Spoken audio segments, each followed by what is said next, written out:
My husband is the type of husband who would take our daughter to visit his parents on the weekends, all so I can have some alone time. But there was a hidden motive behind his kindness.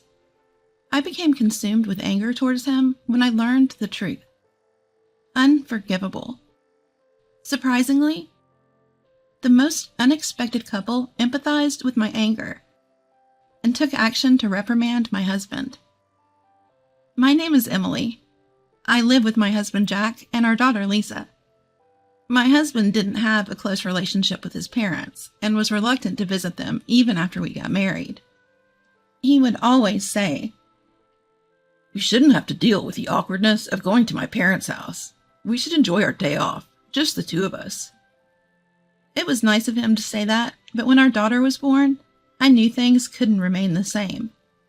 His parents came to the hospital right after she was born, but we hadn't taken Lisa to see them since then.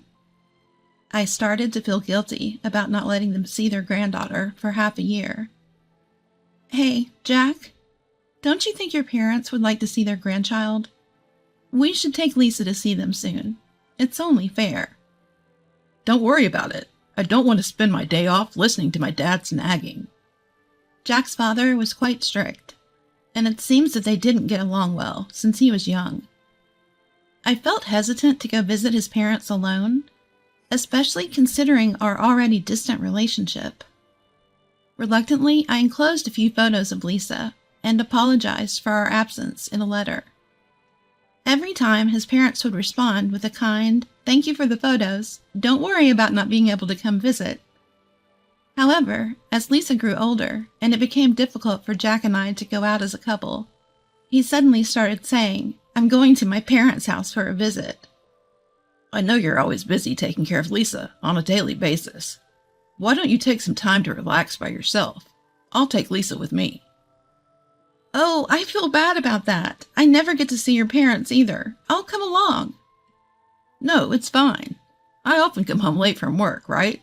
It looks like it'll continue for a while, so I want you to rest when you can." Convinced by his insistence, I happily sent off my husband and Lisa. Having Lisa there must have improved relations between Jack and his parents. He was in a good mood when they returned home. Ever since, he has continued his routine of working late on weekdays and visiting his parents with Lisa on the weekends. Come to think of it, when was the last time I had some alone time with my husband? There was hardly any time for my husband and me to be alone.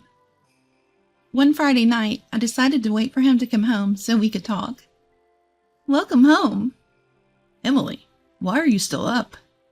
"I want to talk to you about something." "About what?" "I want to go to sleep. We'll be leaving early tomorrow to go to my parents' house." "That's what I wanted to talk to you about. I'm thinking about joining you guys tomorrow." "What? Why? You don't need to come." "I appreciate the thought, but I've had plenty of alone time already.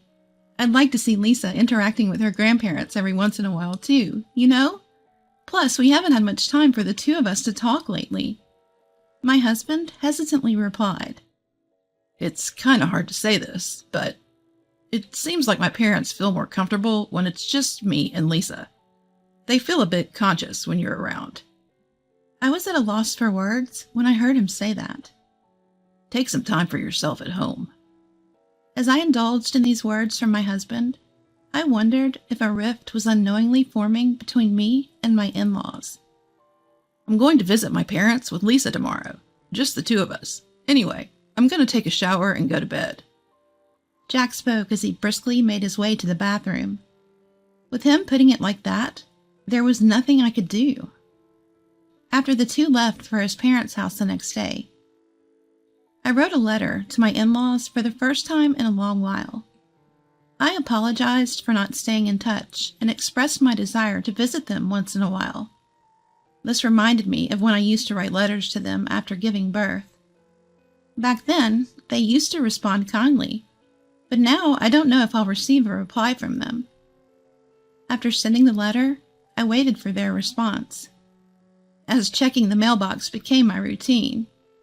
One day, I found a letter in the mailbox. It was from my in-laws. My heart pounded as I opened the envelope. The content of the letter was something I didn't expect. We're glad to hear from you after such a long time. How is Lisa? Has she grown a lot? We would be happy if you could send us some photos again. Judging from the content, it seemed that they hadn't seen Lisa in a long time. Then, where had my husband and Lisa been going every weekend? I thought back to my husband's recent behavior. Come to think of it, there was usually a scent of soap coming from Jack when he came home late. But the day I stayed up waiting for him, he was in a rush to take a shower. Could it be an affair? Suddenly, everything made sense. The late nights, leaving the house early on the weekends. I wanted to confront him immediately, but managed to restrain myself. If he was really having an affair, I needed evidence. That night, as soon as my husband fell asleep, I unlocked his phone. I searched through some past texts and easily found evidence of the affair. Plans for dates on his days off, messages about meeting up, and affectionate conversations were scattered everywhere. And one more thing. I found an email from a daycare center. It seems Jack was dropping Lisa off at a daycare center while he went to see his mistress, lying to me about going to his parents' house and leaving Lisa at a daycare, all to have an affair. My anger reached its peak. No man who abandons his precious daughter to meet his mistress deserves to be a father. I decided to first gather evidence of the affair. I gritted my teeth, holding back the urge to confront him immediately, and waited for the weekend. After Jack and Lisa left to visit his parents' house, as usual, I secretly followed behind them. Without realizing that I was following, Jack dropped Lisa off at the daycare center, completely accustomed to the process. Meanwhile, Lisa cried, looking distressed to be left at an unfamiliar daycare. Lisa, hang tight just a little longer. I'll be back to pick you up right away. With a sense of unease and reluctance, I trailed behind my husband, unable to shake off the lingering feeling. My husband, all giddy and excited, arrived at the train station and ran up to a woman with a big smile on his face. The woman also spotted him and ran over. She must be Jack's mistress. They didn't seem to care that they were in public as they got all lovey-dovey, walking arm in arm. There was no longer any doubt about Jack's infidelity. Just as I captured an intimate moment between them in a photo, my phone rang. Hello? Oh, mother-in-law. The call was from Jack's mother. Long time no talk. What? Father-in-law? My mother-in-law, on the verge of tears, told me that my father-in-law had been rushed to the hospital after collapsing. I hurried back to the daycare to pick up Lisa, and then headed straight to the hospital. My father-in-law was in the bed, still unconscious. Beside him, my mother-in-law had an anxious expression on her face. Emily, thank you for coming. Oh no, I should apologize for not being in touch. That's not important right now. My mother-in-law noticed Lisa, and her eyes lit up. You've grown so much. Look, honey, Lisa's here to see you. Please wake up. She spoke to her unconscious husband, her eyes welling up with tears. But there was no response from my father-in-law. She wiped her tears and spoke to me. I tried calling Jack, but couldn't get through. I left him a message, but I guess he hasn't noticed it. I'll give him a ring. I called Jack. He didn't pick up at first, but after persistent calling, he finally answered. Emily, what's up? Where are you? You weren't answering, and I was worried. I'm out fishing with Dad. Bad reception here. My mother-in-law looked at me in shock at his words. I nodded to her and continued with the conversation. With your father? That's odd, because he's right here in front of me. What? Where the heck are you? I'm at the hospital. Your mother called to tell me that your father collapsed and was taken to the hospital. So that's why my mom kept calling. You knew she was calling and ignored her, didn't you? Was your rendezvous with your friend that important? What are you talking about? Don't play innocent right now. It's too late. I already know that you've been lying about going to your parents' house and instead having secret dates with your mistress. How? How did you find out? I wrote a letter to your parents, apologizing for not visiting in so long. Turns out they hadn't seen not only me, but you and Lisa either. I was shocked. If you want to meet your mistress so badly that you leave Lisa alone in daycare, don't even bother coming home. Hold on, I'll go pick up Lisa right now and head over there. I already picked her up. I can't believe you left her looking so sad and lonely. You followed me? Well, yes, I needed evidence for me to claim alimony after we get a divorce. I've got all the important scenes on camera now, so I can finally have peace of mind. Divorce? Alimony? Hold on. That's not what I... That was when I heard a sweet voice coming from the other end of the phone. Jack, are you still on the phone? Hurry up and come over. He hastily reacted to that voice. Be quiet. If this gets out, we'll be paying alimony. It sounds like he was speaking to his mistress, but his voice was loud and clear for us to hear. With my mother-in-law as a witness, claiming alimony was now a sure thing. I hung up the phone in disbelief. My mother-in-law gazed at me with astonishment. The conversation you just had with Jack. I'm sorry for all the trouble at such a difficult time. Jack has been out of the house every weekend lately, saying that he's going to visit you with Lisa. They haven't been coming over here at all. Yes, I noticed he'd been lying when I received the letter from you that led me to discover his affair. Jack's having an affair? How could he do such a thing when he has such an adorable daughter? He prioritized his mistress over our daughter. Today, as always, he left a reluctant Lisa in a daycare to go on a date with her. So, that's why he initially lied about being out fishing with his father. Having an affair is one thing, but what I couldn't forgive was how he neglected Lisa. I was collecting evidence to get a divorce when I received a call from you. Is that so? I'm sorry about my son. No, you don't have to apologize. Besides, it's not right to talk about us while your husband is in this condition. Just then, a raspy voice echoed through the hospital room. Don't worry about it. My mother-in-law and I were startled as we looked toward the source of the voice.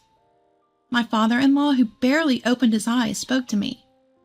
Emily, feel free to let go of my son whenever. Father-in-law! I hastily pressed the nurse call button.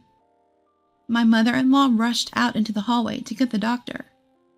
The doctor arrived and after examining my father-in-law said, No need to worry anymore. We'll keep him here one more day just to be safe. But if there's no change in his condition, he can be discharged tomorrow. Thank you so much. My mother-in-law and I joyfully held hands. My father-in-law was also watching us with a gentle expression.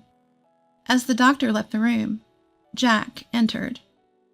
Dad, are you okay? Jack, aren't you supposed to be on a date? My husband tried to calm me down in a response to my remark. Well, that was a misunderstanding. I just wanted some me time to unwind over the weekend. I might have blurted out something about going to my parents' place, but I haven't done anything to betray you. He looked straight into my eyes as he spoke. For a moment, I almost believed him. But I had concrete evidence. I won't be fooled by you anymore. I saw you meeting up with a woman at the train station. She's a colleague from work, and we happened to bump into each other. But you guys started walking intimately together, didn't you? We both hadn't eaten lunch yet, so we decided to grab some lunch. Then what about the voice I heard over the phone? I'm sure I heard. If they find out about us, we'll get hit with alimony. At my words, Jack seemed flustered, but continued to look straight into my eyes as he continued. I don't remember saying anything like that. Maybe it was a couple's conversation from the table behind us at the restaurant. It seems like he was going to play dumb until the end. Am I just going to be swindled again? Just as I thought that, My father-in-law shouted at Jack. "Cut the crap. You've always been like this. When you lie, you always look people straight in the eyes." Hearing his father's anger, Jack immediately shrank back. In a barely audible voice, he retorted against his father. Dad, it's none of your business." "None of my business? Have you forgotten all the times you've deceived people and caused trouble? You haven't grown at all. Don't you have any sense of responsibility as a father?" "Dad, please calm down." "Shut up, you foolish son." When I showed him the evidence on my phone, Jack finally gave in and admitted to the affair. Having been scolded by his dad must have hit hard. He accepted all my demands without making any excuses. First, we would proceed with the divorce as soon as his father is discharged from the hospital. I would get full custody of our daughter. He would transfer alimony and child support to my bank account every month. Following the suggestion of my father-in-law, I created a written agreement on the spot and had Jack sign it. Afterward, Jack bolted out of the room. He probably went back to his mistress. I, who remained in the room, bowed deeply to my in-laws. I'm really sorry for everything. If only I had gone with Jack and Lisa when they said they were going to visit you guys, none of this would have happened. My father-in-law responded kindly to me.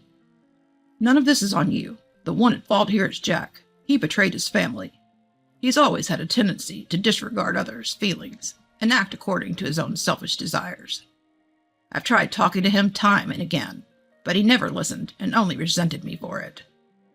So that's why he was so reluctant to go back home. "That's probably it. I thought he might grow up a bit after getting married, but I guess I was too optimistic. I've put you through a lot. I'm really sorry." Oh no, it's me who should apologize. My mother-in-law hesitantly spoke to me. I feel terrible for what our son did, tainting your marriage records. I'm really sorry. It's okay. Being divorced or being a single mom isn't that unusual. We probably shouldn't be the ones saying this, but we'd still like to see you and Lisa, even after you cut ties with our son. We'll do whatever we can for the two of you. So if you ever need help, please don't hesitate to ask. I had no intention of getting back together with Jack, but being a first-time parent was full of uncertainties. My mother-in-law's offer made me so grateful that I was brought to tears. My father-in-law agreed with her. "Yep, I'd like to second that. Let us support you and Lisa in place of our foolish son. Of course, I'll make sure he pays the alimony and child support." Thank you both so much. I gave them a deep bow. After my father-in-law was discharged from the hospital, I started visiting their home with Lisa every once in a while. I didn't mind going to visit them at all, and Lisa loved spending time with her grandparents. I would have loved to visit even more, but I was worried about running into Jack. Perhaps noticing my concern, my father-in-law updated me on Jack's situation. As expected, Jack headed straight to his mistress's place after leaving the hospital.